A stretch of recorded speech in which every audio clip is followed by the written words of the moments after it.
레위기를 끝내서 제가 어떤 하나님 말씀을 증거할까 생각하다가 시편을 할까 이런 생각을 하다가 로마서를 하는 게 좋을 것 같아서 로마서를 하겠습니다. 자, 요한복음은 육신을 가지고 오신 사람이신 예수님이 하나님이시다. 이것을 펼쳐내신 게 요한복음입니다. 로마서는 영으로 오신 예수님이 우리 안에서 역사하시는 말씀을 증거한 것이 로마서입니다. 그러니까 로마서는 어떤 면에서 다이아몬드 오브 더 바이블이라고 해서 다이아몬드 같은 성경이다. 그렇다고 다른 성경이 약하다는 게 아닙니다. 그러니까 로마서의 핵심 교리는 뭐냐? 믿음입니다. 믿음. 자, 근데 이 로마서를 깨닫게 되면은 자기도 모르는 능력이 삶이 바뀌어지는 놀라운 기적이 나타나요. 그래서 우리 옛날에 정말 어려움을 겪고 있을 때 어른들이 하는 말이 있었어요. 돈벼락을 한번 맞아봤으면 좋겠다. 이게 뭐예요? 돈이 너무 없으니까 돈벼락을 맞아봤으면 좋겠다. 이거는 내 의지대로 맞는 겁니까? 벼락을 쳐서 내가 맞는 겁니까? 위에서 벼락이 때려서 나도 모르게 맞는 거야. 그래서 오늘 아침에 이 말씀 묵상하면서요, 그 말씀이 생각이 났어. 그 옛날에 어른들이 한 말씀, 길 가다가 돈벼락을 맞았으면 좋겠다. 횡재를 하겠다는 거죠. 근데 이 복음서 로마서가 그거예요. 정말 하나님의 길로 가는데 횡재하는 거예요. 내가 한 게 하나도 없는데 하나님이 하신 거야.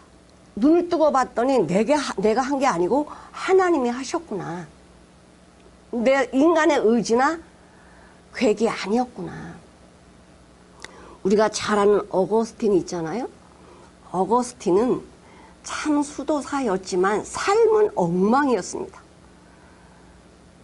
삶은 정말 술에 쩔어서 이렇게 살아가는 수도사였는데 그 엄마가 얼마나 답답했겠습니까? 이 모니카라는 엄마가 눈물을 뿌려가면서 자기 아들을 위해서 기도를 한 거예요.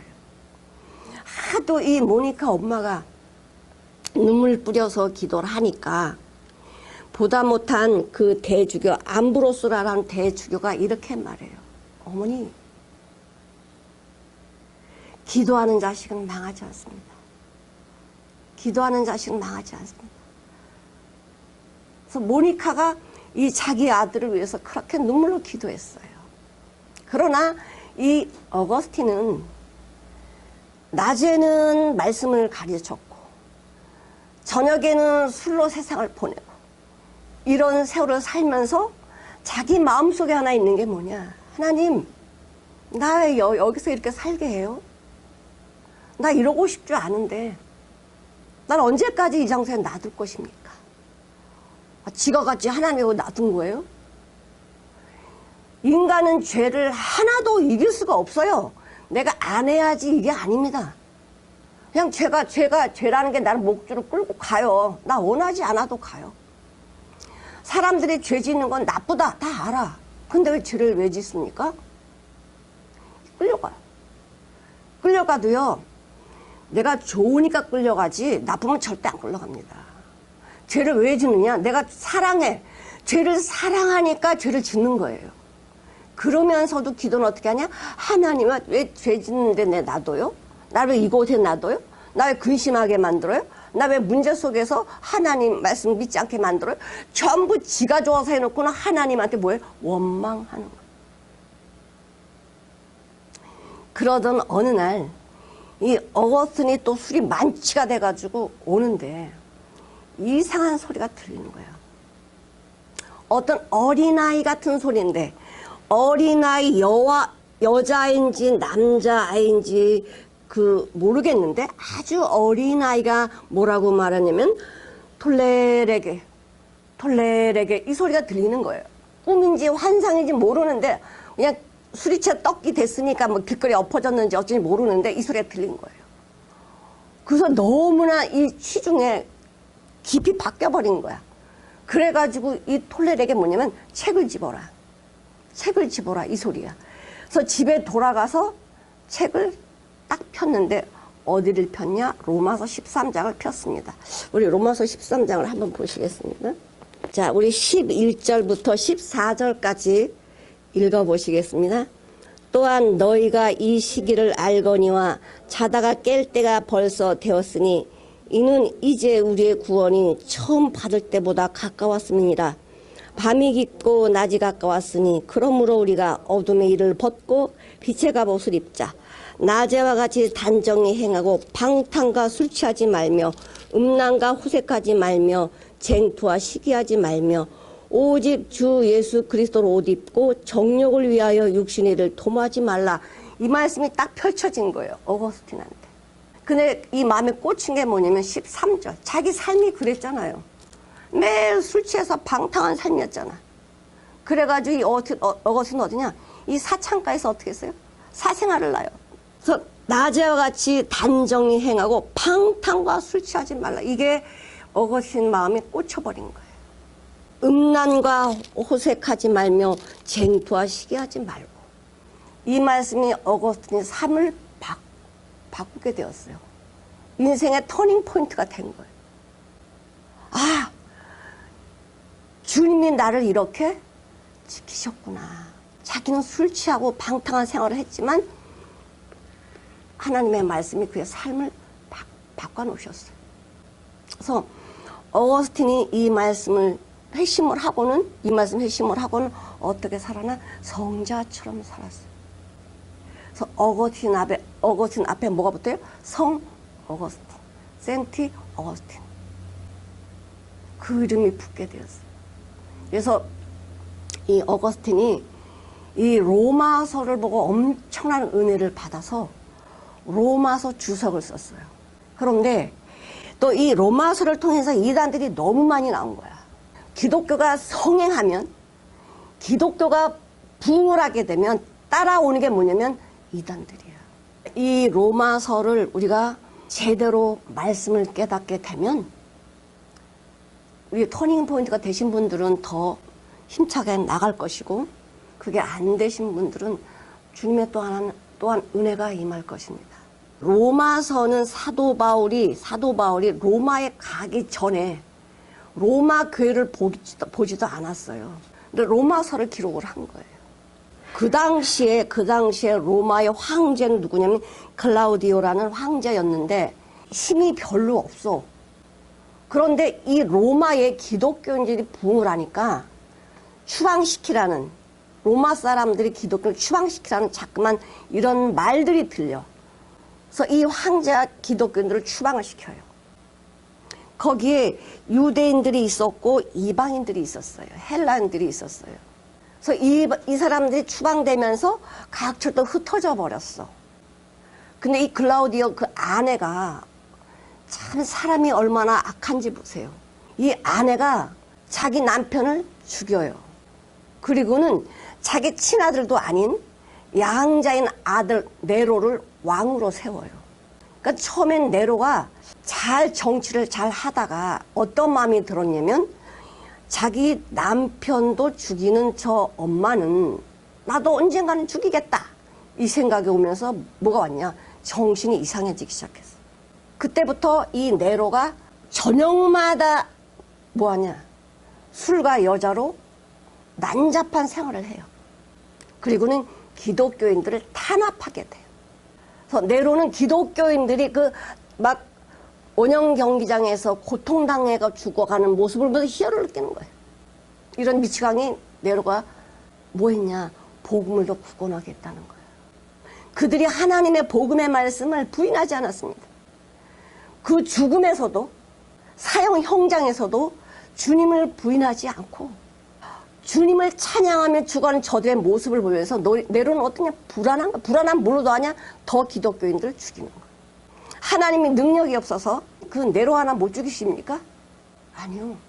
선한 싸움 다 싸우고 달려갈 때 다 달렸으니 의의 멸관이 준비되었다는 이 확신, 그들에게는 이런 확신이 죽음도 불사하는 이 믿음을 가졌다는 거예요. 이 로마서를 보면서 야, 정말 믿음의 사람들이 편하게 이 신앙생활을 한 것이 아니구나. 그런데 이 고난 가운데 죽음 가운데 이게 신앙생활을 한 믿음의 생활을 하면서 신앙이 약해지지 않냐고 더 깊어지는 이 삶을 보면서 야, 정말 믿음의 사람이 이런 자들이다. 이런 마음을 갖게 되는데 로마서는 언제 이거를 기록을 했냐면 AD 57년경에 기록을 했습니다. 저자는 바울이죠. 언제 기록을 했냐면 이제 그 바울이 3차 전도 여행을 끝내고 한 AD 57년경에 겨울입니다.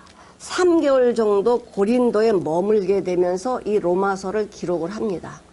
가보지도 않고 제가 세운 교회도 아닌데 어떻게 로마서를 기록할 수 있었냐 하면 사도행전 20장 3절을 보시겠습니다. 한번 읽어보실게요. 거기 석 달을 있다가 배 타고 수리아로 가고자 할 때에 유대인들이 자기를 해하려 공모함으로 마게도냐로 다녀 돌아가기를 작정하였으나 아시아까지 함께 간 자는 베레아 사람 브로의 아들 소바도와 데살로니가 사람 아리고스도와 세군도의 더베 사람 가이오와 및 디모데와 아시아 사람 두기고와 드로비모라. 그들은 먼저 가서 드로아에 우리를 기다리더라. 이제 나중에 이 바울이 로마로 갈 때는 죄수가 돼서 돌아갑니다. 죄수가 돼서 로마로 돌아가요. 근데 왜 하나님은 하필이면 왜 죄수로 돌아가게 하시냐? 죄수로 가면 바울을 잡을 수 있었어요. 못 잡아. 죄수는 나라에서 지켜.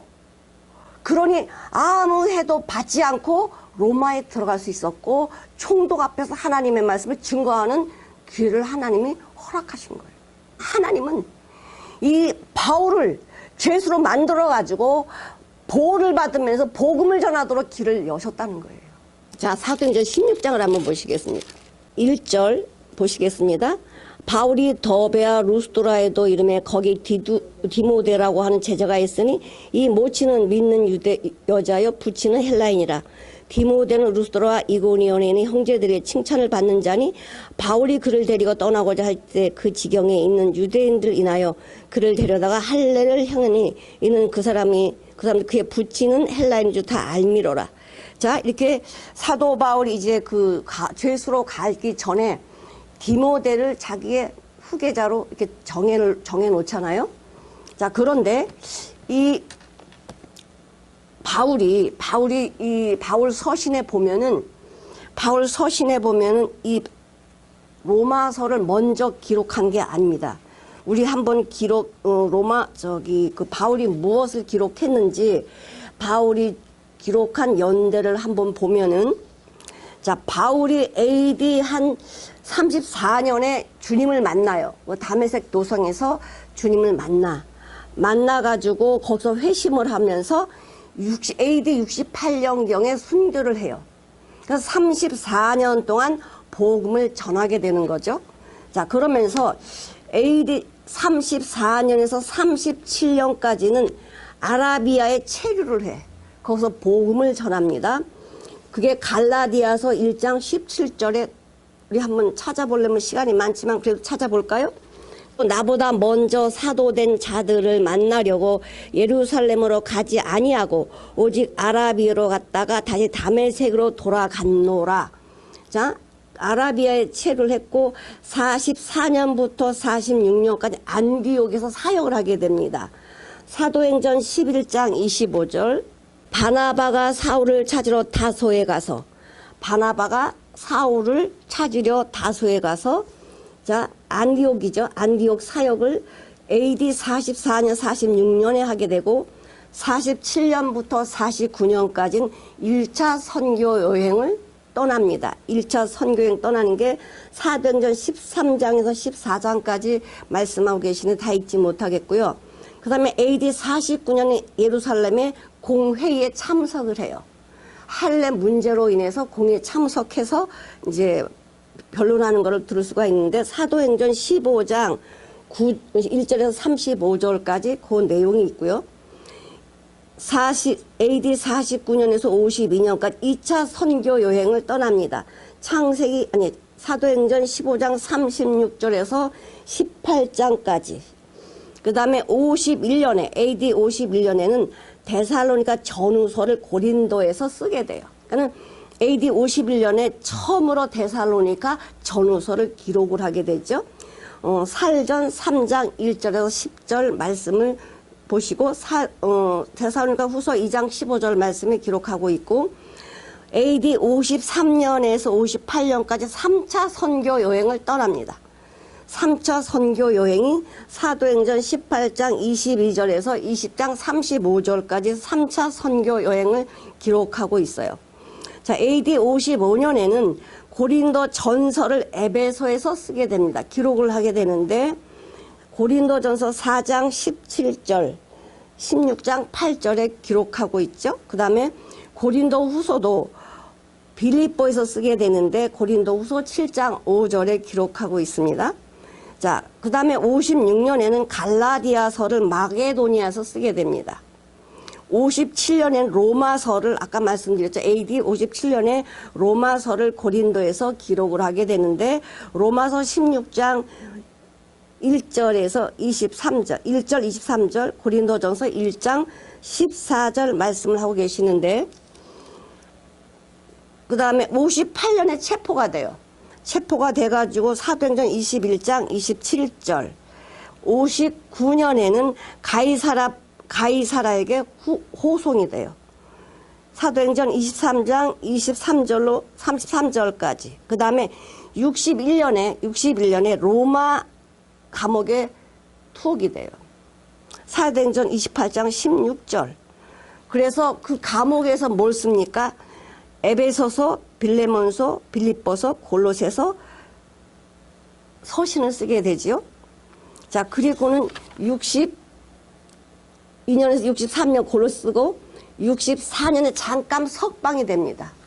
64년에 잠깐 석방이 됐다가 63년, 66년에 디모데 전서를 마게도니아에서 기록을 하게 하시고 66년에는 디도서를 마게도니아에서 쓰게 하십니다.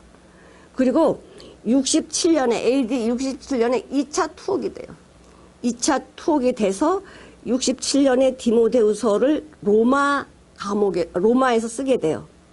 그러니까 투옥되기 전에 디모데후서를 쓰게 되는 것이고 68년에 순교를 당하게 되죠. 자, 이렇게 해서 로마서의 사도 바울이 어떻게 하나님의 말씀 복음을 전했는지를 이렇게 말씀하고 있습니다. 그러면은 아까 우리가 데살로니가 전후서를 이 바울이 먼저 기록을 했습니다. 그러면은 사도행전의 역사서인데 바로 뒤에 먼저 쓴 데살로니가 전후서가 와야 되는데 왜 로마서가 먼저 왔느냐?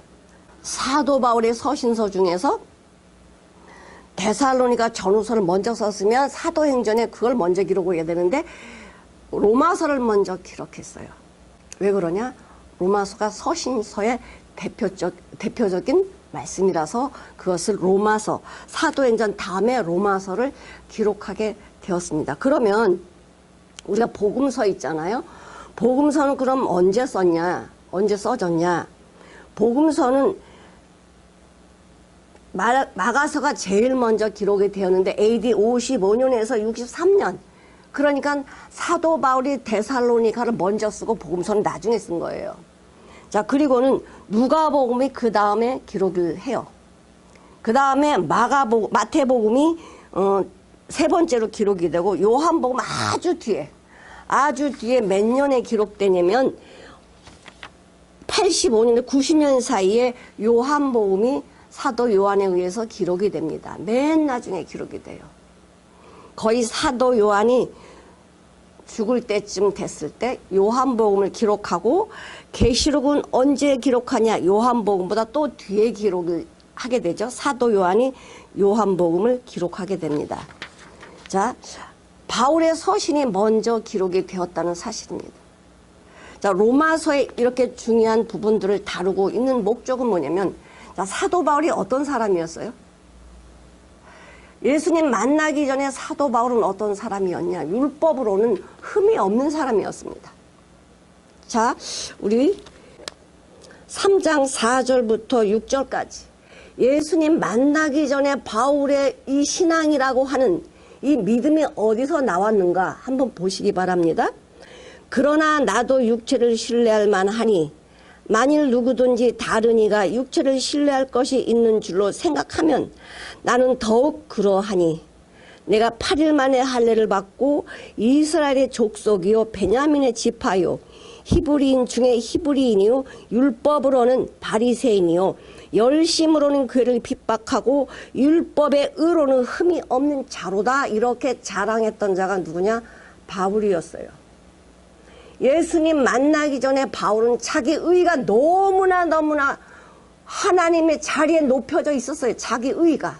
이게 하나님 믿는 나의 삶이야. 나의 신분은 어떤 신분이야? 나는 8일 만에 할례를 했어. 나는 히브리인 중에 히브리인이다. 나는 베냐민의 지파다. 내 감은 뒤지지 않아. 내가 말씀 몰라? 이때는 신약이 다 안 써졌던 거기 때문에 구약이잖아요. 율법을 흠없이 지켰다라면 율법을 달달달 외워야지 돼. 그렇게 율법을 외울 수 있는 정도가 돼야 율법으로 흠이 없이 행했다. 이게 말이 나오는 거예요. 자, 마태복음 19장에도 부자 청년이 와서 나 율법 지켰습니다. 계명 지켰다라 그래요. 구약에 나온 계명입니다. 그럼 내가 계명을 지켰다 이런 사람들은 말씀 몰라서 못 지켜요. 613가지나 되는 삶에 대한 그런 율법과 규례를 어떻게 지키겠어요? 흠이 없이 지키려면은 그거를 알고 있어야 되거든. 이거 뭐지? 이렇게 해서는 지킬 수가 없는 거예요. 그 말씀을 달달달 알고 있었기 때문에 그렇게 살 수 있었고 그게 자랑이었어. 만약에 하나님께서 사도 바울을 불러주시 않았다면은 그런 지옥 갈 수밖에 없는 자였죠. 만약에 하나님께서 사도 바울을 부르지 않았다면 정말 불쌍한 인생 중에서 불쌍한 사람이 사도 바울이야. 왜? 평생을 뭐 했다? 자기의 의로 하나님의 말씀을 지켰으니까. 자기의 의로 하나님의 말씀을 지켰으니까 가장 불쌍한 사람이 누구냐? 사도 바울일 거예요. 율법을 지켰다라고 자랑한 사람이 누굽니까? 사도 바울이고 욥이야. 욥도 하나님의 말씀을 철저하게 지켰던 자가 욥이에요. 그러니까 욥은 자랑할 수 있었어요. 나는 이런 사람인데요. 자랑할 수 있으니까 하나님하고 대변하잖아. 하나님, 내가 언제 하나님이 원하지 않은 행동을 했습니까? 나 이렇게 살았는데요. 내 눈으로 여자 돌이켜 보지도 않았고요. 내 마음에 약속을 했어요. 내 눈으로 약속을 했어요. 나 여자 보지 않기로 약속을 했다고요. 내가 만약에 여자를 봤으면 내 아내가 다른 남자 대낮에 그렇게 강간을 당해도 할 말이 없는 자입니다. 이렇게 철저하게 고백했던 사람이 욥이야. 구약에서는 정말 율법을 철저히 지켰다고 자랑했던 사람이 욥이고 신약에서는 바울이에요. 근데 하나님이 그들을 버리지 않고 만나주세요. 이게 하나님의 은혜야. 돈벼락을 맞은 거예요. 나와 상관없이 내 생각과 계획과 상관없이 하나님이 욥을 찾아오셔서 그를 만나주셨고 지옥으로 가는 이 바울 앞에 예수님이 오셔서 만나주셨어요. 이게 하나님의 은혜가 아닙니까? 이 믿음이 나에게서 나오는 거예요. 하나님이 주신 거예요. 하나님이 우리에게 주신 거다 그래. 그럼 지금 우리가 예수 믿는다고 하는 이 믿음이 내가 잘나고 열심히 해서입니까? 전적인 하나님의 은혜라 이거예요. 그러니 내 자랑이 뭐가 필요해요? 내 지옥으로 가고 있는데 내가 어디로 가는지 알지도 못하는데 하나님이 나를 딱 집어가지고 생명의 길로 딱 옮겨놓은 걸 눈을 딱 떠보니까 생명의 길이야. 이게 내 재주야? 하나님의 은혜라 이거. 자, 우리 여기 한번 보겠습니다. 로마서 10장 3절을 한번 읽어볼게요. 하나님의 의를 모르고 자기 의를 세우려고 힘써 하나님의 의를 복종치 아니하였느니라. 하나님의 말씀을 몰라서가 아니에요. 내가 하나님의 말씀을 내가 지켜야 돼. 그래서 내가 한다는 건 뭐죠? 힘써 하나님의 말씀을 순종하지 않는다는 거야. 내가 이렇게 했어요. 이 소리는 뭐냐? 내가 이렇게 하나님을 대적했습니다. 이 소리야. 하나님의 전적인 은혜로 보지 못하면 내가 이런 사람입니다. 나 이렇게 살았어요. 이건 뭐냐? 내가 힘써 하나님을 대적했습니다. 이 소리입니다. 사도 바울이 주님 만나고 나서 고백이 뭐예요? 만나니까 자기 자신이 발견된 거예요. 내가 정말 대적자였군요. 내가 하나님을 회방했습니다. 내가 하나님을 포행했습니다. 왜 그랬냐? 믿음을 몰랐어요. 믿음이 뭔지 몰랐어요. 내가 알던 믿음은 내 의지로 내가 율법을 지켜서 내가 이렇게 하는 건 줄 알았는데 주님을 만나고 보니까 믿음이 그게 아니었습니다.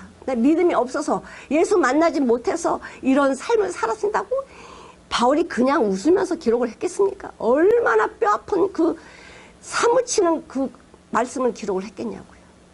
우린 복음서 또 이 바울의 서신서를 보면서 그냥 쭉쭉쭉 읽을지 모르지만은 이 바울 자신은요 정말 뼈를 깎는 그 말씀을 기록을 한 거예요. 왜? 죽을 뻔했는데 살았거든. 나 하나님 믿는다고 이렇게 자랑했었는데 알고 보니까 지옥 가는 길로 내가 마귀짓을 한 것을 발견하고 나서는 얼마나 이 말씀을 기록할 때 그 하나님의 은혜와 사랑이 넘치는 그 기쁨을 가지고 기록을 했겠냐 이거. 우리는 사도 바울의 심정이 되지 않으면 내가 주님의 만났다라고 하는 이 기쁨이 되지 않으면 이 말씀이 그렇게 와지지 않아. 그냥 머릿속으로 알게 되는 거예요. 자, 이렇게 사도 바울이 주님을 만나고 나서 이 로마서를 이제 다른 복음서와 이제 쭉 하면서 로마서를 기록하면서 이 로마서는요 사도 바울에 의해서 치명적인 거야. 왜? 자기 유대인이잖아. 유대인의 죄에 대해서 기록을 해. 이게 바로 자기 죄거든.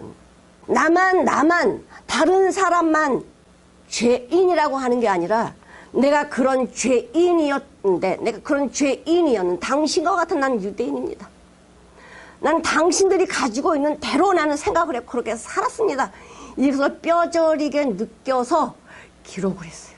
그러니까 유대인에게도 이 사도 바울은 자기였고 이방인에 대해서도 자기였어요. 이방인은 얼마나 핍박을 했습니까? 이 사도 바울이 어떻게 했어요? 잡으러 다녔잖아. 그러니 이 사도 바울은 머릿속에 있는 말씀이 아니라 자기 삶 속에서 나와지는 정말 피와 같은 말씀을 기록을 한 거예요. 난 이방인에게도 죄인이고 유대인에게도 죄인이고 난 모든 인류의 죄인이다. 내가 먼저 그렇게 죄인인 걸 깨닫고 말씀을 기록한 거예요. 모든 사람이 죄인이다. 이신층이라는 거 다 들어보셨을 텐데 이신층이라는 건 사람이 개입이 안 돼 있는 거예요. 하나님이 전적인 은혜야. 내가 너를 의롭다 하겠다. 이거예요. 자, 또 지금은 이신층이라고 하지만은 또 이신득이가 있습니다.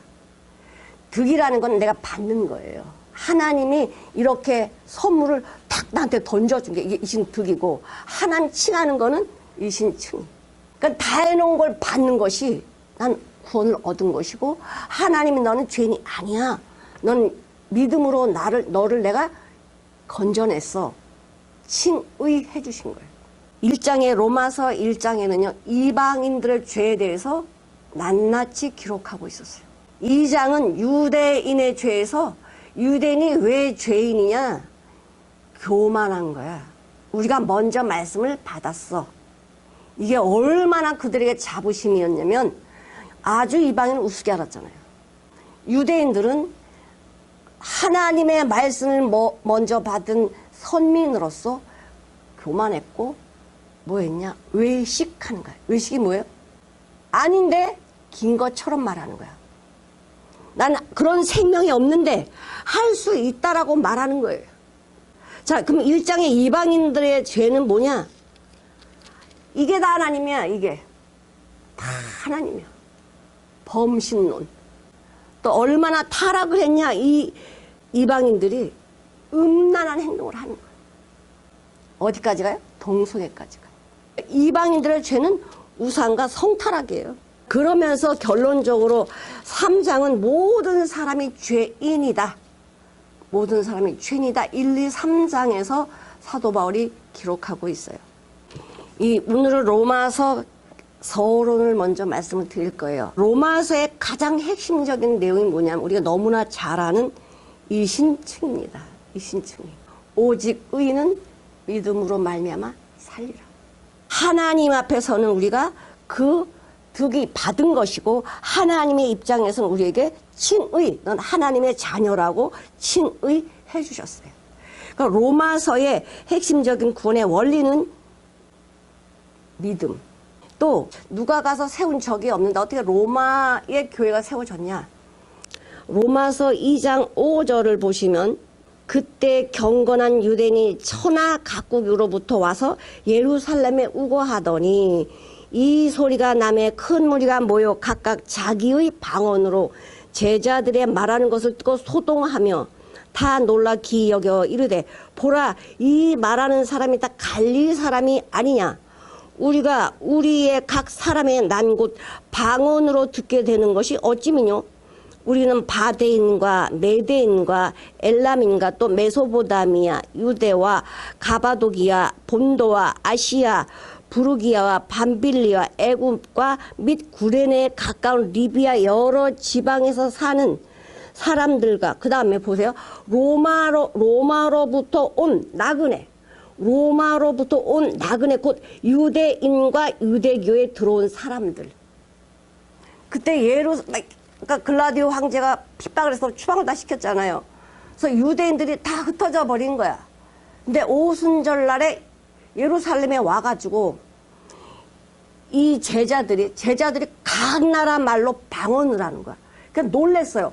어떻게 저들이 우리가 알아듣는 말을 하는 거지? 다 놀랬어요.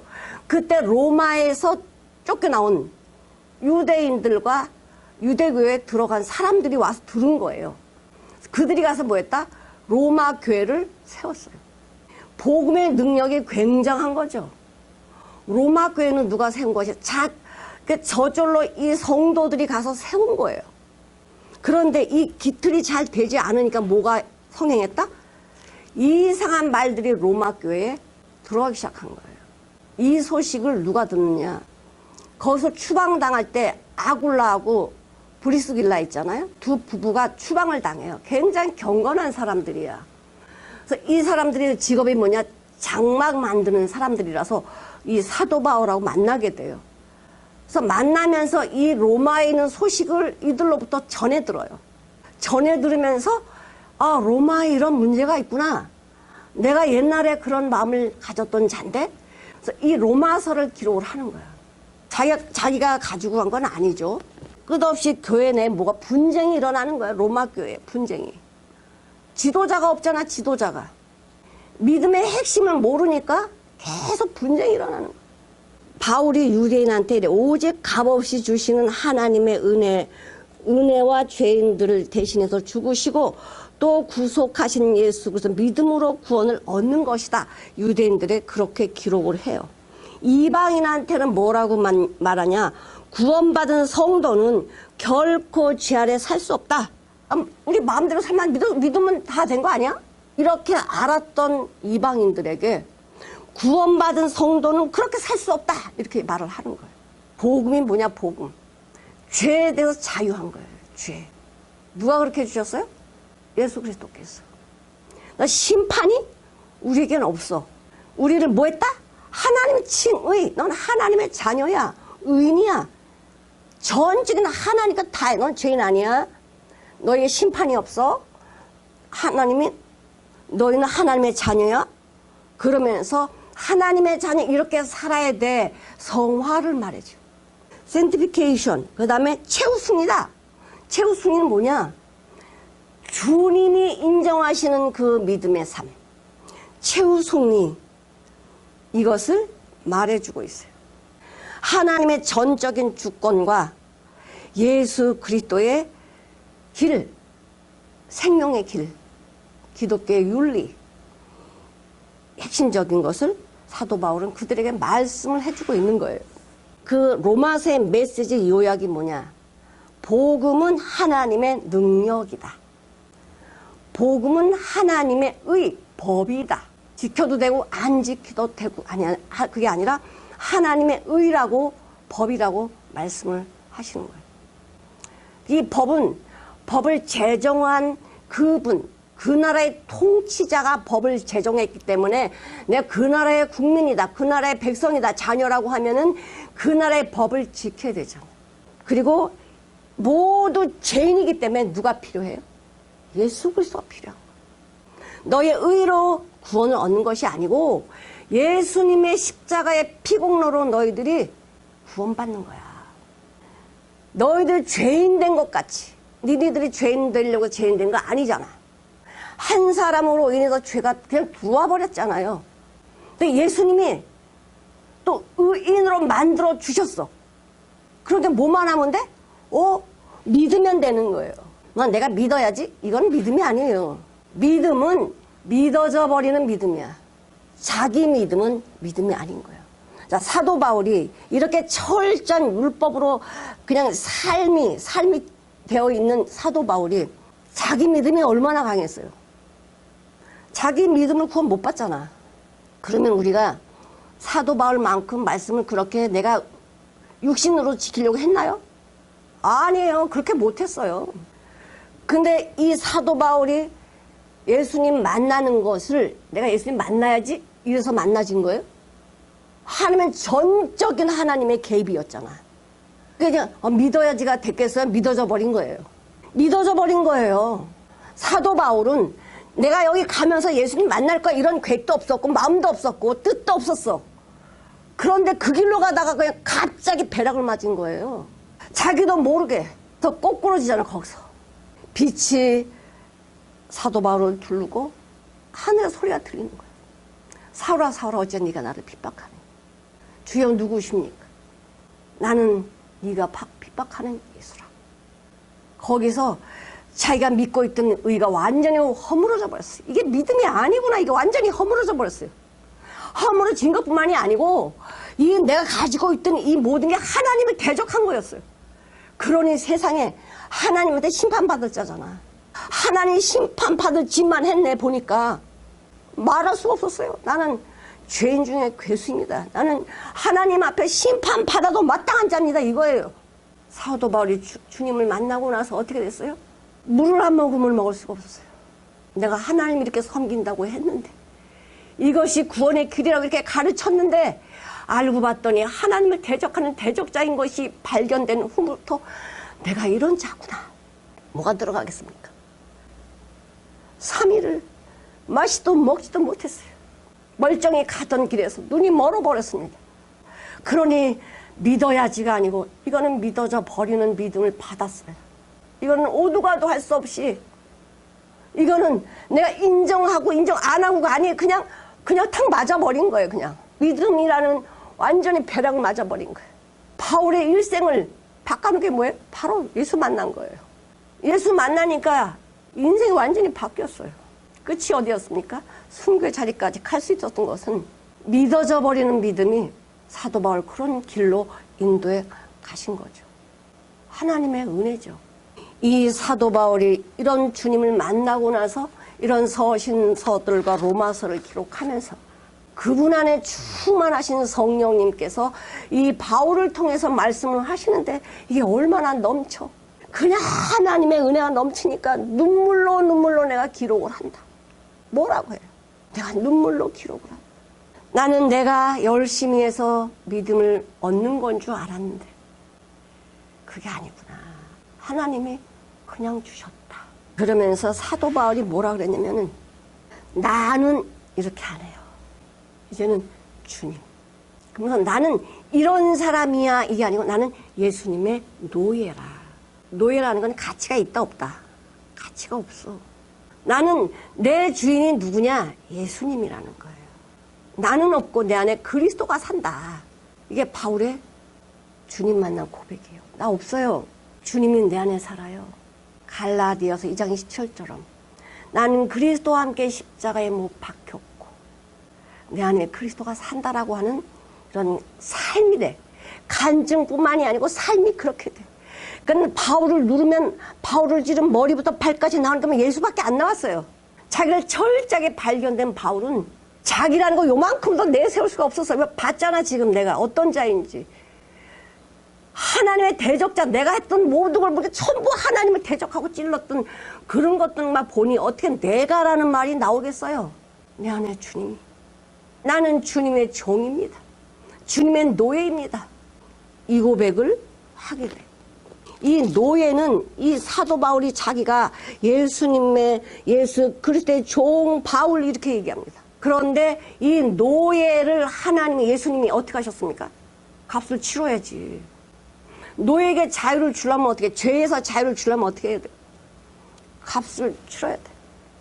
우리가 모두 죄의 종이었잖아. 마귀의 종이었잖아. 그럼 마귀의 종에서 나를 탈출시키려면, 나를 구속하려면, 빼내려면 뭐해야 돼? 값을 치러야 될 거 아니에요. 죄의 값을 어떻게 치렀습니까? 금액으로 환산되지 않는, 천하를 다 주고도 바꿀 수 없는 예수님의 생명으로 나를 뭐 했어요? 속량 치렀어. 값을. 하나님 앞에서는 속량이에요. 예수님이 하나님 앞에 자기 생명을 드렸어요. 아버지, 나의 생명으로 이들의 속량을, 이들의 죄를 속량해 주세요. 우리에게는 뭡니까? 구원 주신 거예요. 구속과 구원이 있는데, 구속은 예수님이 하나님 편에서 이룬 것입니다. 구원은 예수님의 능력으로, 예수님의 구속이 완결됐잖아요. 하나님 앞에 구속이 속량했잖아요. 그것이 완성되어져서 하나님이 우리에게 주시는 구원인 것입니다. 속량이 됐기 때문에, 구속이 됐기 때문에 구원을 받을 수 있어요. 예수님의 십자가 완성됐기 때문에, 완전히 끝내셨기 때문에 나에게 구원할 수 있는 길이 열리셨어요. 하나님과 나 사이에 이 다리를 놓으신 분이 누구셔요? 예수님이에요. 우리는 하나님 앞에 갈 수가 없어. 죄라는 게 가로막혀 있어가지고 이 죄는 지옥 가야 되고 사망 가야 되는데, 이 죄라는 것을 뚫으신 분이 누구예요? 바로 예수님이시죠. 우리 요한복음에서 너무나 잘 아시는 말씀, 14장 6절에 뭐라고 말씀하세요? 예수께서 가라사대 내가 곧 길이요 진리요 생명이니 나로 맘리하지 않고는 아버지께로 올 자가 없느니라. 막혀있던 이 죄를 뚫으신 분이 예수님이야. 그래서 길을 여셨고, 이 여셨다는 진리의 말씀이 우리 안에 오고, 그분의 생명이 우리 안에 와서 내가 그분의 생명으로 하나님께 갈 수 있는 자를 만들어 주셨어. 우리 요한복음에 또 말씀을 해주십니다. 요한복음 14장 16절, 내가 아버지께 구하겠으니 그가 또 다른 보혜사를 너희에게 주사 영원토록 너희와 함께 있게 하시리니. 영원토록 누가 함께 하셔요? 성령님. 나 혼자 있는 게 아니라 영원토록 함께 하신대요. 13장 1절을 한번 읽어보시겠습니다. 유월절년에 예수께서 자기가 세상을 떠나 아버지께로 돌아가실 때가 이룬 줄 아시고 세상에 있는 자기 사람들을 사랑하시되, 언제? 끝까지 사랑하신다. 자, 그런 다음에 우리 예수님이 이제 부활승천하셔서 성령님이 너에게 오시면, 성령님이 너와 함께하는 일이 뭔 줄 아냐? 이거야. 자, 26절을 한번 읽어보실게요. 자, 보혜사 곧 아버지께서 내 이름으로 보내실 성령. 누구 이름으로? 예수님의 이름으로 보내실 성령. 그가 너희에게 뭐 하셔? 모든 것을 가르치시고. 우리가 하나님의 말씀을 다 하는 게 아닙니다. 그때 순간마다, 일마다, 고난마다, 죽음마다 내 형편과 사정 속에서 역사하시고 말씀하시는 분이 누구냐? 성령님이시라는 거예요. 성령님은 예수 안에 있는 모든 것을 가르치시고 내가 너희에게 말한 모든 것을 생각나게 한다. 생각만 나게 하시는 게 아니에요. 그 예수님 부활승천하셨지만은 성령님 내게 오셔서 그 예수님 안에 있는 비밀들을 그때그때마다 뭐하게 하셔요? 생각나게 하시고 살게 하신다는 거예요. 누가 그렇게 하셨다? 예수님께서. 예수님은 이 땅에 오셔서 무엇을 하셨나요? 아버지 안에 있는 내용을 가지고 와서 인간의 몸을 가지고 오신 예수님이 아버지를 표현하셨어요. 하나님 아버지 너희를 향하신 뜻이 이거야 라고 표현하신 분이 예수님이시고, 예수님이 부활 승천하셔서 떠나가신 게 아니라 성령님 안에서 그분이 역사를 하셨어요. 내가 너에게 말한 건 니네 생각 안 나지? 순간순간마다 생각나게 하시고 살게 하시고 모르는 걸 가르쳐 주시고 영원히 함께 하시는 그분이 말씀하고 계신다는 거예요. 하나님의 말씀은 어려운 게 아니에요. 하나님 말씀 멀리 있는 것도 아니야. 바다 건너에 가서 내가 노력해서 갖고 올 게 아니고 하늘에 올라가서 노력했고 갖고 내려올 게 아니야. 바로 하나님 말씀 네 입 안에 있다. 모든 하나님의 말씀은 다 이렇지만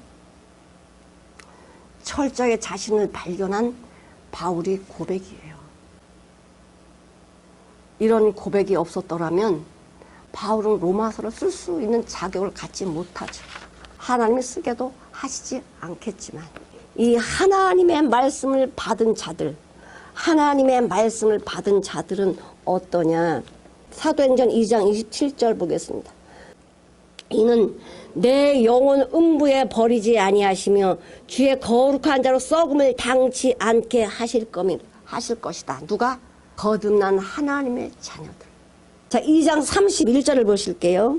미리 보는 고로 그리스도의 부활하심을 말하되 저가 음부에 버림이 되지 아니하고 육신이 썩음을 당하지 아니하시리라 하더니 예수님을 믿는 자들은 썩음을 당치 않아요. 주님의 길을 가는 거죠. 주님의 길.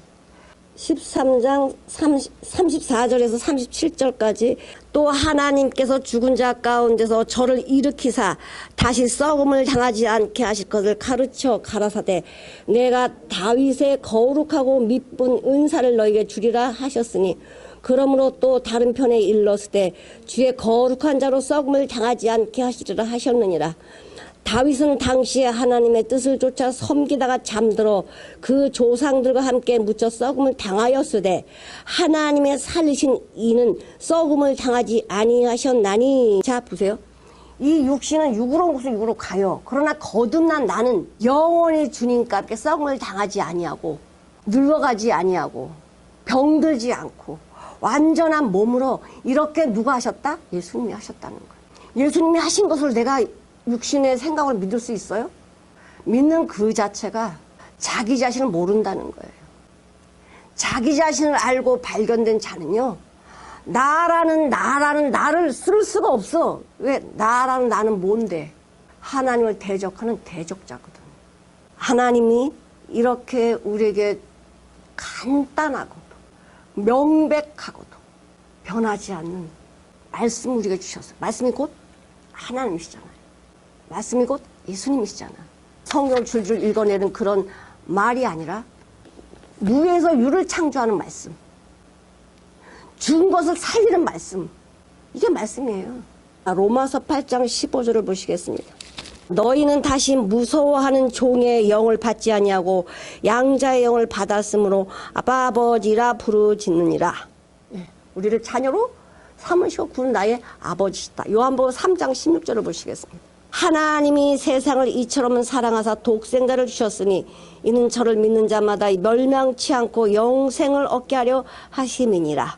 요한복음에서는 하나님의 아들을 어떻게 표현했어요? 독생자. 로마서에서는 예수를 어떻게 표현했어요? 맏아들. 맏아들이신 예수 그리스도께서, 독생자이신 하나님의 아들 예수 그리스도께서 우리에게 뭘 주셨다? 영생. 기도하시겠습니다.